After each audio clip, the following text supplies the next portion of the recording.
Bien, je m'apprête à tourner la vidéo sur Jean-Luc Le Ténia. Il est 21h21, c'est même pas une blague. Et je trouve ça parfait.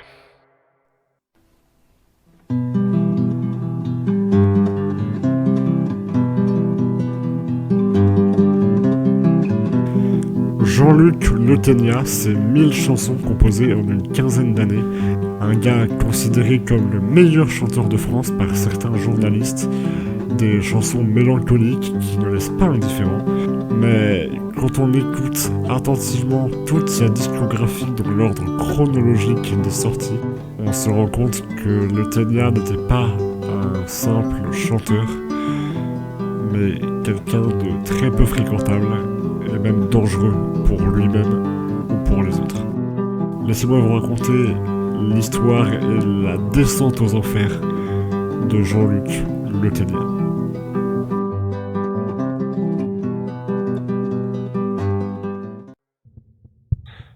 Faire de sa souffrance une œuvre, exprimer notre douleur avec l'art, tous les artistes sont, selon moi, passés par là. Moi le premier. Certains en ont même fait un concept récurrent.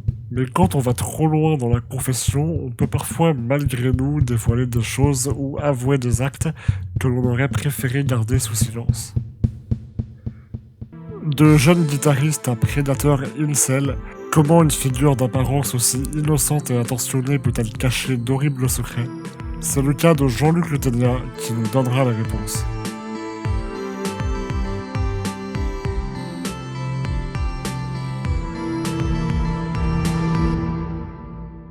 Au départ, Jean-Luc était un compositeur tout à fait classique, spécialisé dans les ballades mélancoliques, parlant d'amour, de santé mentale et de désespoir. Ses premiers albums sont apparus fin 90 et déjà, un point inquiétant était soulevé. Sa tristesse de vivre, un désespoir profond qui avait pour cause le célibat. Jean-Luc ne trouvait aucune raison de rester en vie si aucune femme ne voulait de lui. Après de nombreuses sorties d'albums, le mec en a quand même fait 50, c'est beaucoup. 50 albums, ça représente 44 heures de musique. Il jouera dans certaines salles de concert pour assurer des premières parties. Mais il n'y allait pas seulement pour promouvoir sa musique. Torse exposé, guitare en main, il hurlait ses tristes paroles jusqu'à s'arracher les cordes vocales pour montrer sa souffrance et attendre qu'une femme empathique vienne le consoler. Oui, car en tant que bon incel qui se respecte, pour lui, c'était aux femmes de venir vers lui, et pas l'inverse. Bien qu'il ait déjà tenté de draguer une mère en plein concert, devant son gosse.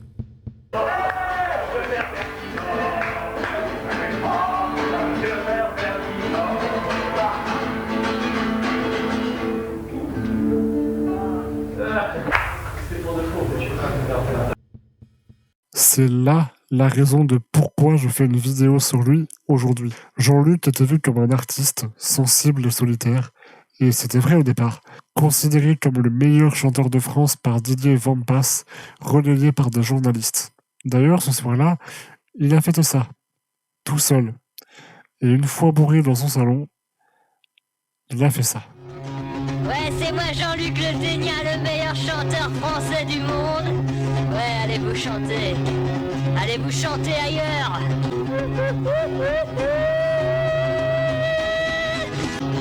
Moi j'ai pas beaucoup de gonzesses, tant mieux. Moi je suis Jean-Luc Le Ténia, vous n'êtes pas grand-chose. En fin de compte, vous n'êtes pas grand-chose, c'est vrai. Jean-Luc, l'artiste délaissé mais admiré. Encore aujourd'hui, ses fans scandent qu'il était rempli de qualités, sans en citer une seule, à part le fait qu'il savait chanter. Sauf qu'il était surtout misogyne, incel et raciste. Du moins, il l'est devenu. Et ça, personne ne l'a calculé. Remarquez, oui, mais pas calculé. Et là, on arrive à un problème. Je sais qu'avec cette vidéo, je ne vais pas me faire que des amis, et ce n'est pas mon but. Oui, car Jean-Luc possède encore une fanbase très bien établie. Aujourd'hui, je ne cherche pas la guerre avec ses admirateurs. J'aimerais simplement vous montrer qu'en écoutant la discographie d'un artiste, on peut assister à la chute de sa santé mentale et voir la folie prendre place et grandir en lui. Pour ce faire, je vais découper la vidéo en 3 étapes. Premièrement, on va traiter le côté musical du début jusqu'à la fin. Ensuite, je vais rajouter quelques détails en vous parlant de son journal de bord, puis on verra ce que les gens pensaient et pensent toujours de lui en général, ce qui nous amènera vers ma conclusion. Et pour commencer, on va faire un petit voyage dans le temps et revenir en 1994. Je suis un meurtrier. Jean-Luc Lecourt, de son vrai nom, était un jeune homme de 19 ans, originaire du Mans, et était le vocaliste du groupe 21h21, juste à leur séparation. Voici un petit extrait de comment sonnait 21h21.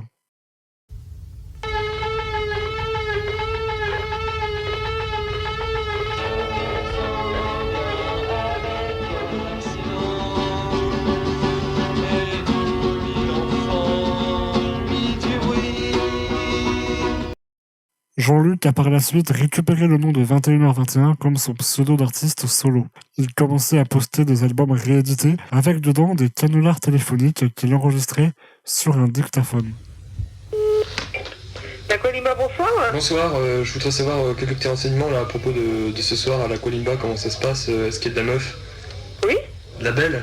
Ah bah oui, ça dépend, oui. Oui ou oui? Ouais, bah, enfin tu peux venir voir quand même, tu verras bien. Ouais, moi je veux pas venir pour voir.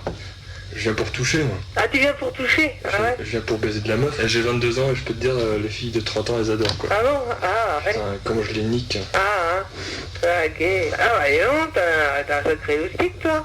Bah ouais mais moi je suis jeune et je dois en profiter, ça se trouve il y a une voiture qui va m'écraser demain. Oh. Bah je rigole pas, mon meilleur ami est mort comme ça la semaine dernière. Ah bah tu verras bien hein. Ouais, et toi, t'as quel âge?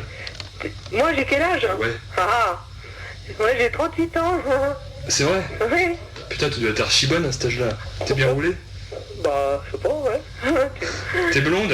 Non, je suis brune. Ouais, parce que je déteste les blondes, elles font chier. Les blondes, elles sont toutes pareilles et genre ça m'énerve. Non, je suis brune. C'est vrai? Oui. Des blagues de très mauvais goût qui laissent apercevoir la personnalité de Jean-Luc.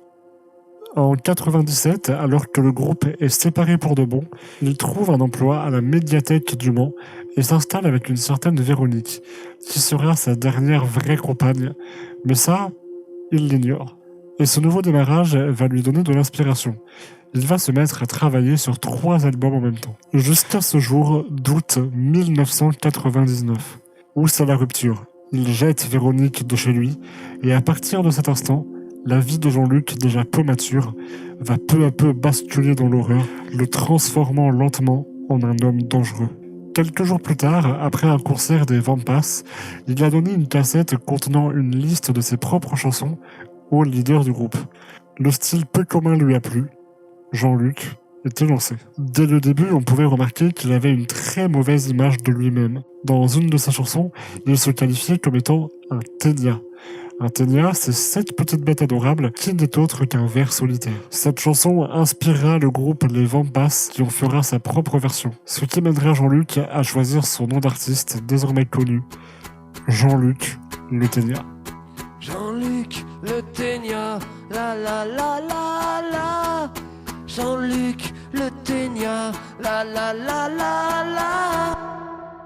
En janvier 2000, il déposera son nouveau nom d'artiste à la SACEM et Didier Vampas lui conseillera d'améliorer la qualité sonore de ses morceaux, qui à l'époque étaient plutôt désastreuses. À la suite de ce conseil, il sortira son album Un garçon sensible. Et un morceau en particulier m'a interpellé et a commencé à m'instaurer de sérieux doutes sur la personnalité de Jean-Luc. Chloé.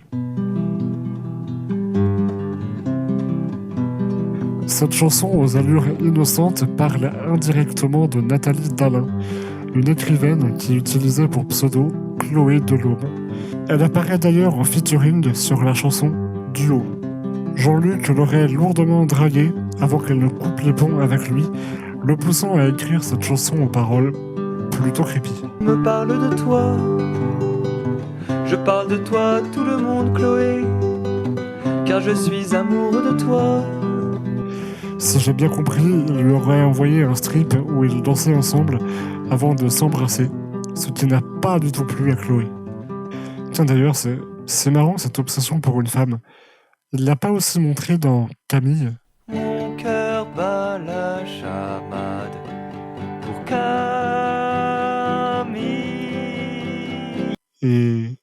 Cécile. Cécile, tu n'es pas facile avec moi. Olga. Oh oh oh oh oh oh oh oh oh oh Olga, je chante pour toi, mais tu ne m'écoutes pas. Oh oh oh oh oh oh oh oh Olga. Et s'acharner sur la même personne, d'abord dans le nom d'Aurélie, Et me voilà grandi à jouer du piano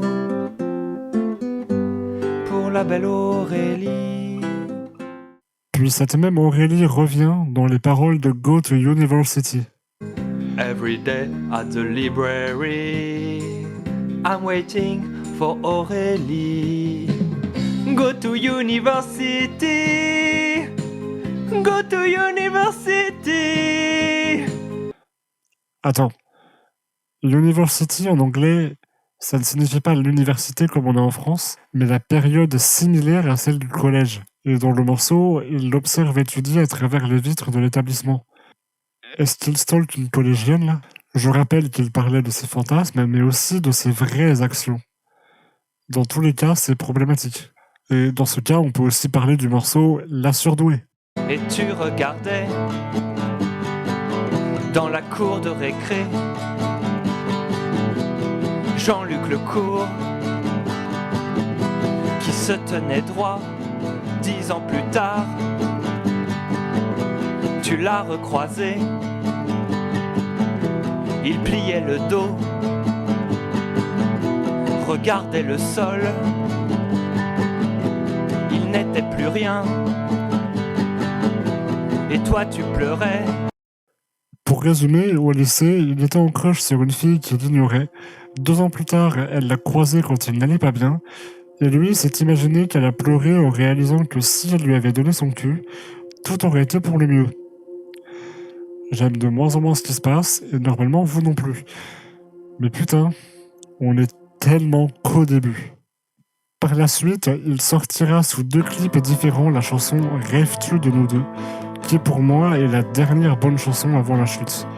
Même si quelques lignes de paroles laissent à désirer, la chanson comportant seulement 3 accords est pour moi la plus poétique de Jean-Luc. Savoir où tu vas quand tu fermes les yeux. Rêves-tu de nous deux?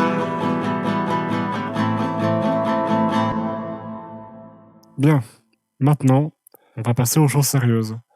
Plus les chansons sortent, plus les paroles reflétant sa santé mentale se dégradent. Je crois, j'espère que l'amour existe sur la terre, quelque part dans l'air, entre les orteils de ta mère, quelques petites pierres pour se guider dans la forêt. La vie est un mystère, l'entrejambe défie un secret. La véhémence commence à prendre le dessus sur la tristesse. Il commence à perdre le peu de douceur qu'il avait pour les femmes, allant jusqu'à les rendre inférieurs à de pauvres croque-monsieur industriels. Je n'ai plus de copine mais j'ai un croque. Monsieur, ce n'est plus elle que j'embrasse mais mon croque. Monsieur, on peut se passer de fille mais pas de croque. Monsieur, je mourrai seul mais pas le ventre vide. Je sais, c'est bizarre, mais c'est encore soft. Il était, heureusement, plus que l'incel que certains veulent voir en lui. C'est vrai qu'on a tous envie de voir un incel. Ça, c'est notre passion à tous. Non, sérieux, arrêtez de rejeter la faute sur les autres et assumez que c'est lui le problème. Mais c'est vrai que certains morceaux sont assez inécoutables. Oui, je pense que c'est le terme adéquat, oui. Il reste quand même un des auteurs qui exprime le mieux le vide intérieur abyssal, la solitude, même entourée, le mur invisible entre soi et les autres. Bah putain, si tu connais que lui qui écrit comme ça, je te plains. Et ce n'est pas une question de guerre de sexe, même si son ressentiment est surtout tourné contre les femmes. Il a eu des histoires d'amour, mais il n'était pas épanoui pour autant. Il espérait être sauvé, mais il se trompait là-dessus, je pense. Il avait un certain talent pour l'auto-sabotage aussi, quand on lit son journal de bord. Je regrette énormément de ne jamais l'avoir vu en concert. Un grand poète. Très bien. Analysons les paroles de 3 morceaux. Tes épaules, les otaries, et enfonce-toi ta burqa dans le cul. Tu es si belle, comment faire t'avoir avec moi. Tu es si belle, comment faire pour t'avoir dans mes bras?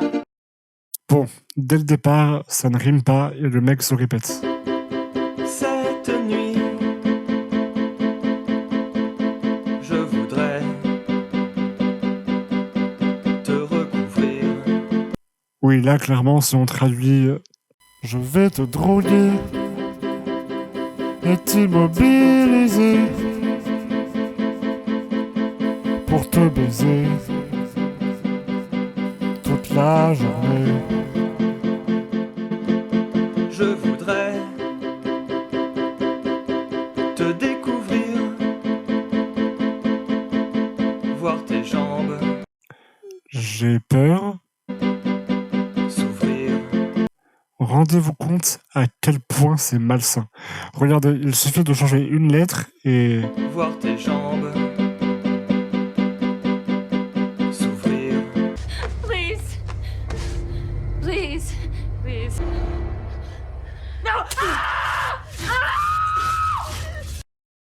Je regarde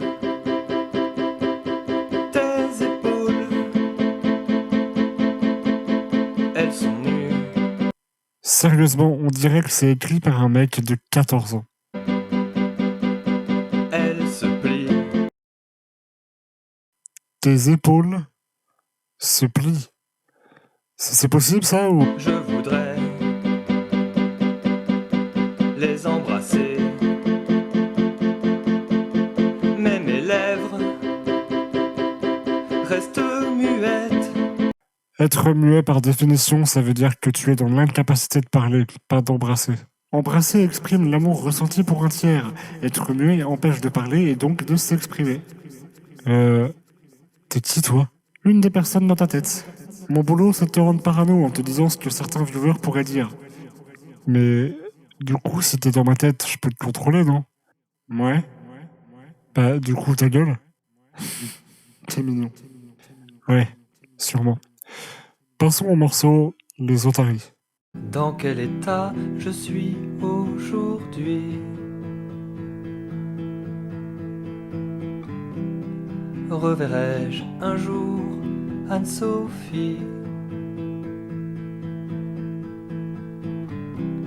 Le beau ciel bleu est tellement gris. Des rimes en i que n'importe quel gosse de primaire pourrait écrire. J'ai rencontré un tas d'amis. J'ai pleuré dans les bras d'Aurélie. Oula, ça fait 3 chansons qu'il nous parle de cette Aurélie là. Oh non, pas encore. Bon, on y reviendra un peu plus tard. Tu trouves pas que ça fait beaucoup? Comment ça?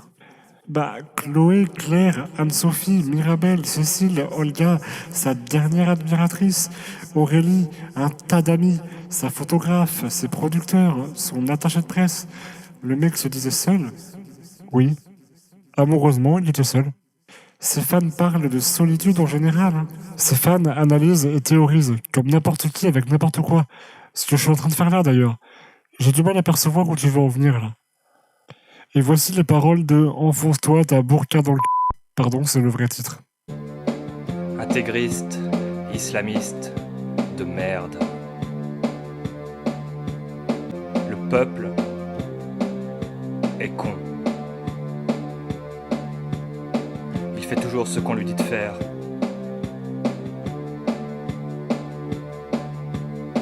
Et quand il se révolte,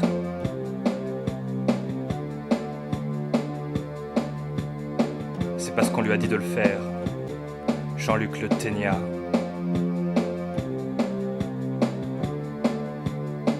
Le Messie célibataire, et je vais retourner tout le monde contre toi. Et je vais t'enfoncer ta burqa dans... Bon bah, là, j'ai rien à dire. Hein. Je pense que le morceau parle de lui-même. Et sinon, voici les commentaires de ces 3 œuvres. Super bonne image, franchement. Ce mec avait un œil de chat. Clairement, l'une des chansons les plus tristes et solitaires de Le Ténia. C'est bouleversant. J'aurais aimé le connaître. Alors j'espère pour toi que tu es un homme. Les émotions demeurent encore et encore, malgré les âmes et les années qui passent. L'éternel insatisfait dans nos cœurs. On t'aime. C'est si beau, la plus belle. Au fur et à mesure des semaines, la haine prenait le dessus sur la véhémence. Il détestait les femmes, car elles ne voulaient pas de lui. Il prenait la gentillesse de sa meilleure amie pour des avances. Jusqu'au jour où il expliquera dans une chanson qu'il a embrassé son ami. Sauf que, de manière implicite et très subtile, il ne décrira pas une embrassade entre deux jeunes amoureux, mais plutôt une agression sexuelle, après avoir longuement travaillé au corps la victime, pour qu'elle accepte d'elle-même. Je ne mettrai pas d'extrait. C'est trouvable facilement sur YouTube. Et malheureusement, comment vous dire, il n'en était pas à son coup d'essai. Mais ça, on va y revenir dans quelques temps. On va faire une petite pause sur le côté musical, parce qu'à part raconter la même chose en boucle, il n'y aura plus grand chose à dire avant d'arriver en 2010. Je vous ai vaguement parlé tout à l'heure d'un journal de bord. En effet, il existe un livre rédigé par Jean-Luc où il raconte sa vie jour après jour. Mais à force de raconter sa vie, il a encore dévoilé, et avec fierté, une agression qu'il a commise. Un soir, il est allé voir un orchestre dans lequel jouait un ancien membre de 21h21. Lors d'un passage où des danseuses donnaient une prestation, il est allé voir un agent de sécurité, s'est présenté en tant qu'artiste proche des musiciens de ce soir, et lui a demandé s'il pouvait monter sur scène pour peloter les gros seins de la danseuse. L'agent lui a dit oui. Après avoir obtenu une réponse positive, il s'est exécuté. Pour reprendre ses mots, le mec cherche vraiment à se dédouaner.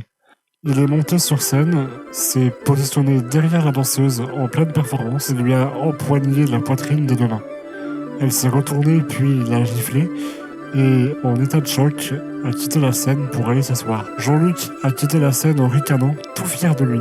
Un homme du public l'a approché et lui a dit « T'as un colère en fait ?»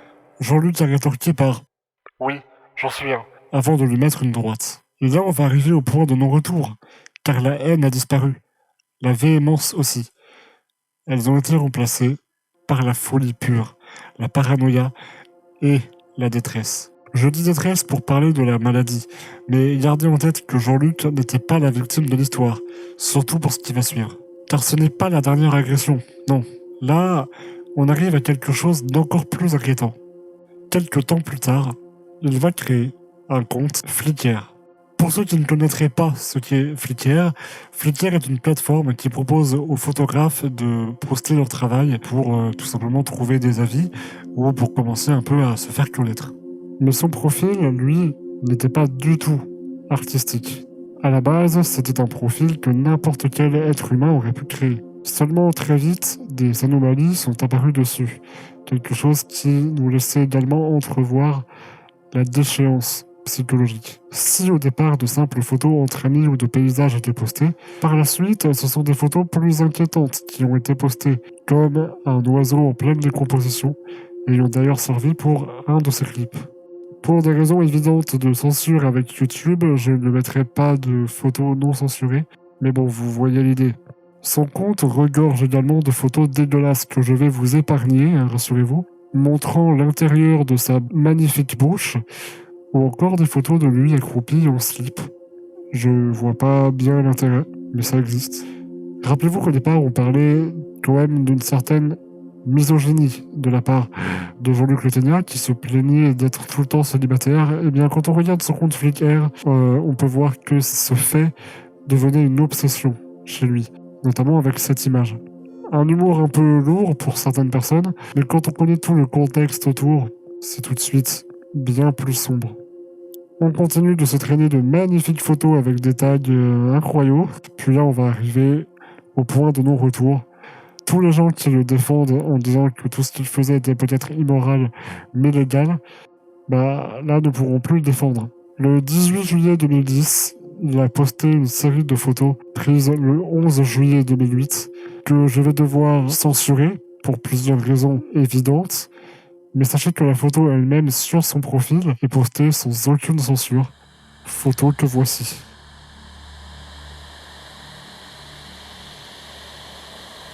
Là, Je pense que je n'ai pas besoin d'expliquer où est le problème. Si vous ne le voyez pas, c'est que vous faites partie du problème.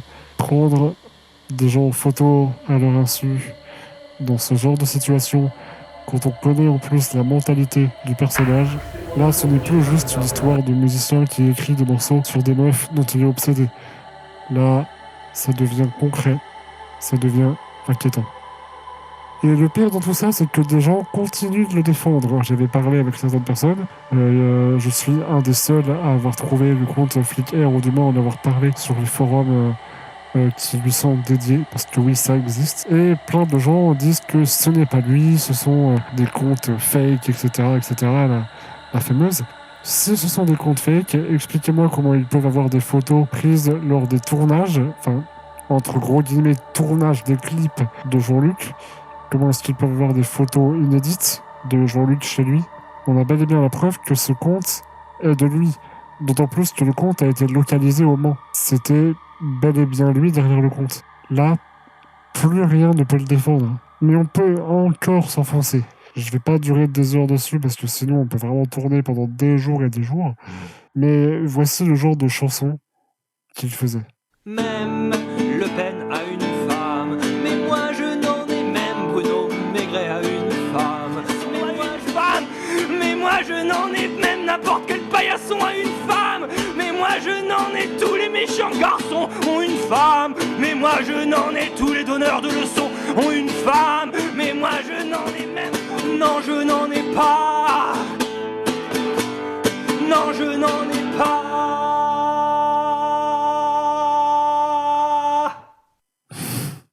Bon là, ça paraît drôle comme ça pour nous, mais c'est pas drôle du tout en réalité. On peut aussi remarquer qu'au bout d'un moment, ses œuvres tournaient pas mal en rond. Déjà sur les textes. Mon ancien directeur ne disait jamais rien. Mon ancien directeur ne disait jamais rien. Jean-Luc, Jean-Luc, Jean-Luc, Jean-Luc, Jean-Luc, Jean-Luc, Jean-Luc, Jean-Luc. Fabriquer du lapin, savez-vous fabriquer du lapin? Fabriquer du lapin, comment fait le lapin? Fabriquer du lapin, savez-vous fabriquer du lapin? Mais aussi dans la composition.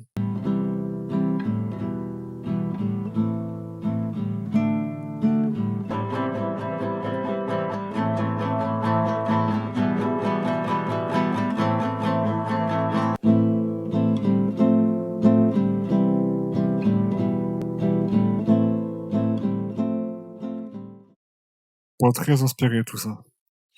Et puis, je n'ai jamais compris ces clips. Je vaux 1000 fois mieux que lui.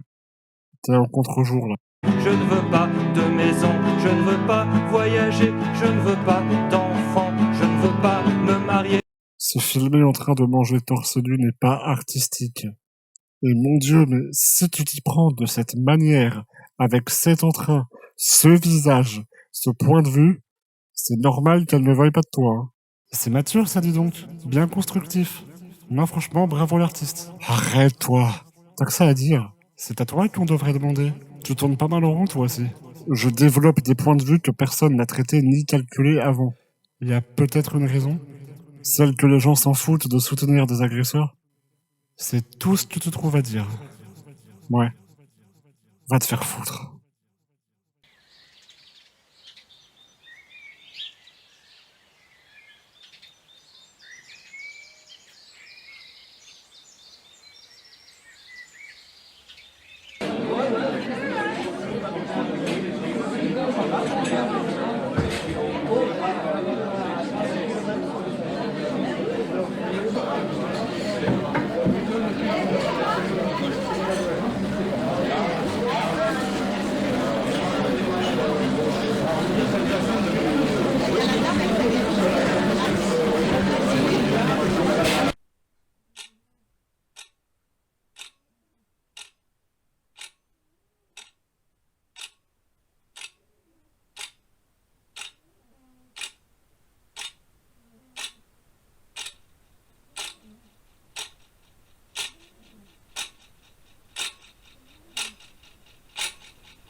Jean-Luc Lecourt a mis fin à ses jours le 5 mai 2011.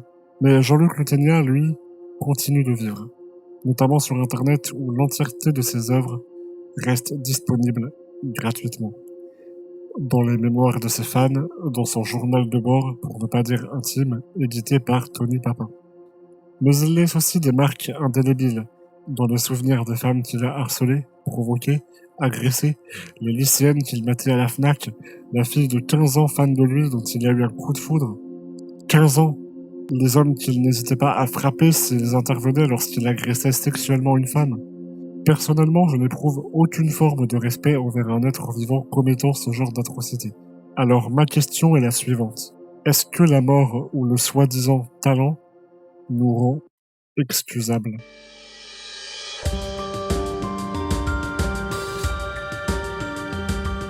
Qu'est-ce qui est vraiment grave?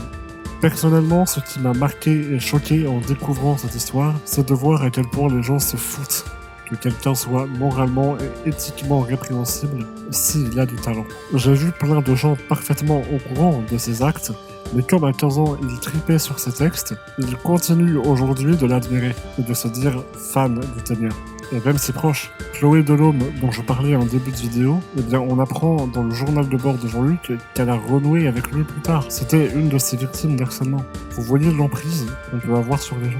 Un jour, elle a consulté une ORL pour une douleur à l'oreille droite. Il n'avait aucun souci d'audition, ce qui l'a fortement déçu, car ça lui aurait permis de revoir l'ORL en question, qu'il qualifiait de « jeune femme séduisante ». On en était là. Le mec a quand même précisé qu'il était compliqué pour lui de se retenir de l'enlacer et a projeté un mariage avec elle. C'était une urgentiste, donc déjà rien ne prouve que tu l'aurais revu. Tu étais musicien. Quand tu es musicien, l'audition, c'est le truc le plus précieux que tu peux avoir. Qu'est-ce que tu vas être déçu pour ça? Vous ne savez pas comment sont dans la vie les artistes que vous écoutez, même si quelqu'un a dit du bien d'eux en interview. Rien ne vous prouve que vos idoles sont clean.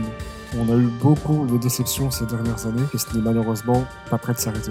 Regardez, mis à part que je n'ai jamais commis d'agression sexuelle, j'ai commencé la musique avec une sonorité rock lo-fi, j'ai tout de suite parlé de mes propres problèmes dans mes morceaux, on a déjà excusé certains de mes comportements de merde avec mes difficultés, malgré que je sois loin d'être irréprochable dans la vie. J'ai des gens qui admirent ma musique, les femmes ne me courent pas après. Au final, est-ce que la différence entre Jean-Luc et moi est si épaisse? Est-ce que Jean-Luc Le Ténia ne serait pas aussi lambda que nous tous? Au final, il restait un employé d'une médiathèque qui allait boire des bières dans des bars. Tout comme nous, il a fait des vidéos très à la con quand il était gamin. Je m'appelle Jean-Luc Lecourt et je viens de manger un hamburger. Est-ce que la barrière entre lui et ses fans est si large? Je veux dire, on ne se connaît pas. Qu'est-ce qui vous dit que la personne dans votre écran actuellement ne finira pas comme lui?